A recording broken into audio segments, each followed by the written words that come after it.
Kira-kira 20,000 orang setakat ini berkunjung ke Siok Havoc Food Festival Brunei 2025 yang sedang berlangsung.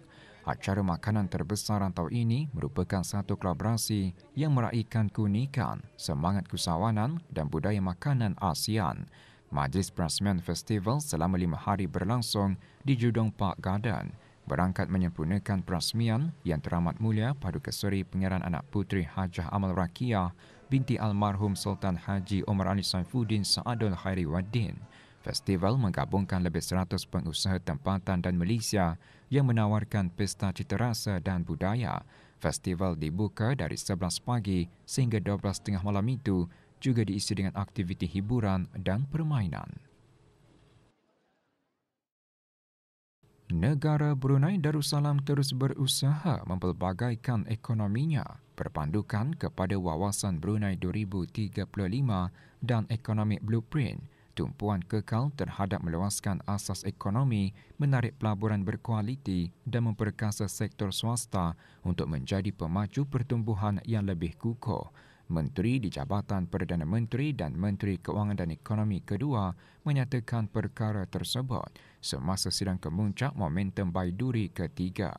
Yang Berhormat Datuk Seri Setia Dr. Awang Haji Muhammad Amiliu bin Abdullah menambah, negara terus mengukuhkan 5 kluster utama iaitu makanan, pelancongan, ICT, perkhidmatan dan industri hiliran sementara meluaskan lagi sokongan bagi inovasi, transformasi digital dan pembangunan perusahaan. Sidang kemuncak itu menyediakan forum bagi institusi, syarikat, pelabur dan individu untuk terlibat dalam dialog strategi dan mendapatkan pandangan tentang lanskap global yang berkembang.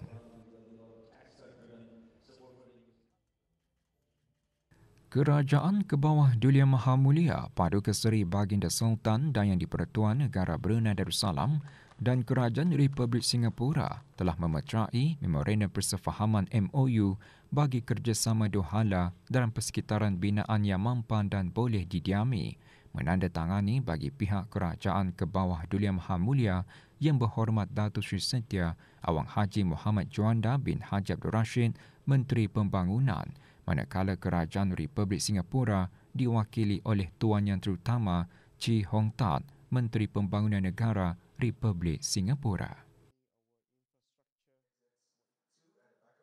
Bagi mewujudkan rangka kerja strategik dalam penyelidikan, inovasi dan pembangunan bakat, Bank Baiduri dan Universiti Brunei Darussalam UBD menandatangani Memorandum Persefahaman MOU. Kerjasama tersebut adalah penting dalam menyelaras perkembangan industri dan akademik dalam menyokong transformasi digital di negara ini. Menyaksikan penandatanganan perjanjian tersebut ialah Yang Berhormat Pangeran Datuk Seri Siti Syamhari bin Pangeran Datuk Paduka Haji Mustafa, Menteri Pengangkutan dan Infokomunikasi.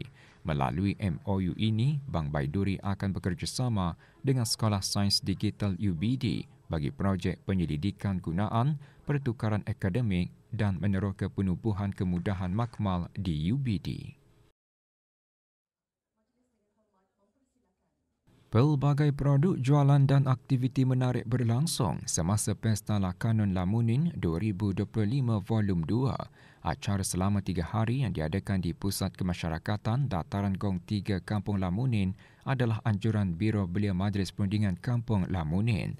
Pelancarannya disempurnakan oleh Awangku Arif Anwar bin Pangeran Haji Ahmad, penolong pegawai daerah Tutong. Penganjurannya memberi peluang kepada penduduk kampung dan sekitarnya mempromosikan hasil produk perniagaan masing-masing di samping membantu menggalakkan bidang kesawanan khususnya dalam kalangan pengusaha belia. Indeks harga pengguna IHP bagi bulan September 2025 menunjukkan peningkatan 0.03% berbanding September 2024. Menurut Jabatan Perancangan Ekonomi dan Statistik Kementerian Keuangan dan Ekonomi, ia didorong oleh peningkatan 0.4% indeks makanan dan minuman ringan, manakala indeks bukan makanan menunjukkan penurunan 0.1%. Peningkatan bagi indeks makanan dan minuman ringan terutamanya disumbangkan oleh peningkatan harga buah-buahan, khususnya buah-buahan tropika segar, kopi, teh dan koko dan ikan dan makanan laut terutama udang segar. Bagi indeks bukan makanan, penurunan didorong oleh harga pakaian dan kasut, pelbagai barangan dan perkhidmatan, khususnya insuran kenderaan dan perhiasan, perkakasan dan penyelenggaraan rutin isi rumah. Bagi perbandingan bulan ke bulan, IHP September 2025 meningkat 0.4% berbanding Ogos 2025. Ia didorong oleh peningkatan indeks makanan dan minuman ringan dan indeks bukan makanan. Laporan penuh IHP bagi bulan September 2025 boleh didapati di laman sesawang JPES.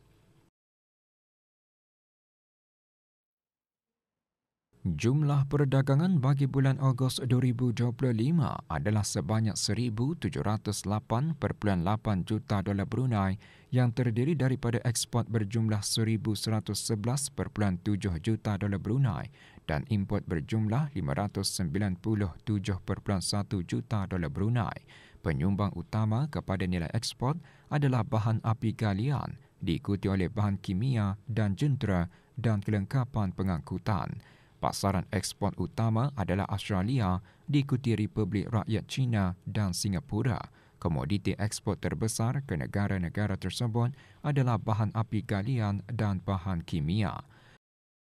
Manakala tiga komoditi import utama adalah bahan api galian, diikuti oleh jentera dan kelengkapan pengangkutan dan makanan. Sumbangan terbesar rakan dagangan import adalah dari Malaysia, diikuti Emiria Arab Bersatu, Australia dan Republik Rakyat China. Komoditi import utama daripada rakan dagangan adalah bahan api galian, makanan dan bahan kimia. Import mengikut kategori penggunaan akhir digunakan untuk pemprosesan barangan perantaraan, diikuti oleh barangan modal bagi operasi perniagaan dan barangan penggunaan bagi kegunaan isi rumah. Laporan perangkaan perdagangan barangan antarabangsa bagi bulan Ogos 2025 boleh didapati melalui laman sesawang JPES. 83 pengusaha menyertai pesta jualan yang diadakan sempena Hari Peladang, Petani, Penternak dan Nelayan, Jabatan Pertanian dan Agri Makanan bersama Jabatan Perikanan. Acara selama 2 hari itu diadakan di Pusat Agribisnes Rimba. Pesta dihasrat untuk meningkatkan kesedaran mengenai kepentingan sektor pertanian, agri makanan dan perikanan dalam menjamin sekuriti makanan negara. Salah satu produk makanan pencuci mulut terkenal iaitu cendol telah menjadi produk 1K1P Majlis Perundingan Kampung Bukit Sawat Daerah Belain, diusahakan sejak 5 tahun lalu oleh Dayang Nurul Afizah binti Kamarul Zaman sebagai sumber pendapatan. Produk ini juga menerima tempahan dan dikenali oleh penduduk dari daerah lain. Cendol sememangnya salah satu hidangan yang sering menjadi hidangan dalam apa jua majlis. Mula-mula kan orang balik order, ikut melihatlah, lepas tu cuba-cuba belajar. Arah orang lah, minta ajar orang. Melihat je arah YouTube, cara-caranya juga. Tapi tidak sama, ada yang lain-lain. Cendol sememangnya sesuai untuk dijadikan produk 1K1P, memandangkan kepopularitiannya dan barang asas untuk menghasilkannya juga mudah didapati. Teknik pemasaran juga memainkan peranan penting agar sesuatu produk itu dapat mencuri perhatian pelanggan. Kami promo pakai IG, WhatsApp. Diorang boleh order lah WhatsApp apa. Ikut diorang punya order, di sini ada pakai balang, jumbo, kontainer, yang mini kontainer sama cawan. Dengan adanya produk 1K1P seperti ini, ia secara tidak langsung mampu menjana pendapatan kepada penduduk kampung. Ia juga secara tidak langsung mengangkat makanan pencuci mulut tempatan. Meningkatkan pendapatan individu dan keluarga, memberi peluang pekerjaan kepada belia tempatan, menjadikan kampung ini sebagai pusat pengeluaran cendol tempatan yang terkenal di peringkat daerah dan negara. Meningkatkan imej dan semangat keusahanan melalui projek 1K 1P.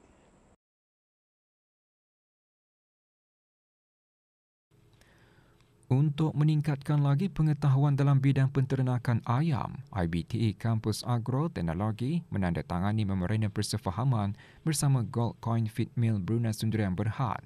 Majlis penandatanganan diadakan di Dewan Serbaguna kampus berkenaan Kampung Wasan.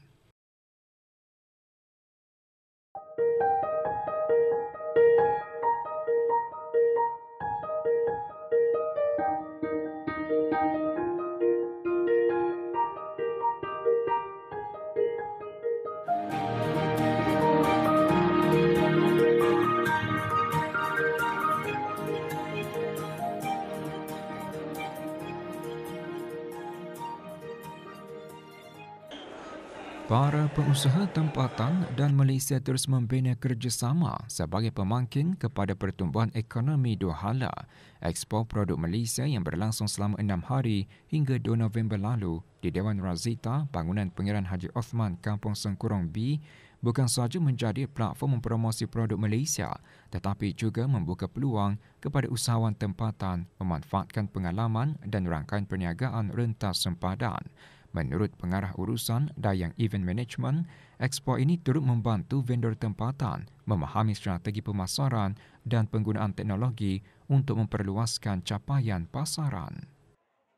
Sambutan daripada pengunjung sangat menggalakkan. Sebab itu ada di antara vendor pun ada yang sudah habis produk mereka, ada yang hampir habis produk mereka. Jadi ini menandakan bahawa sambutan daripada pengunjung itu amat menggalakkan. Walaupun pada saya expo sebegini merupakan skala sederhana dan juga sambutan ini apabila kita ada kerjasama daripada para vendor yang ikut serta dengan menawarkan harga yang kompetitif yang mampu dibeli oleh rakyat dan penduduk negara Brunei Darussalam. Alhamdulillah, pengalaman kami sangat positif. Sambutan pengunjung amat menggalakkan dan ramai yang tertarik mencuba kopi Vietnam dan kopi Vietnam Brunei serta pes soto warisan Brunei.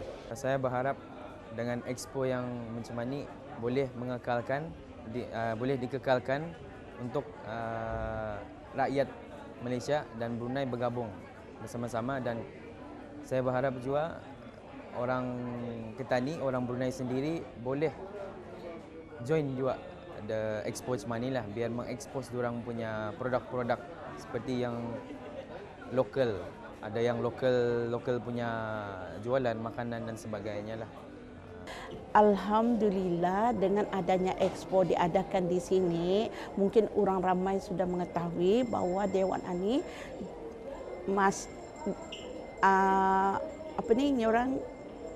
ada untuk mengadakan seperti apa yang saya perkatakan tadi, majlis-majlis. Alhamdulillah, insya-Allah mudah-mudahan akan diadakan lagi. Expo ini berjaya menarik ramai pengunjung dan dianggap sebagai platform berterusan untuk memperkukuh kerjasama ekonomi dua hala serta membuka peluang kepada usahawan tempatan menembusi pasaran serantau dan antarabangsa.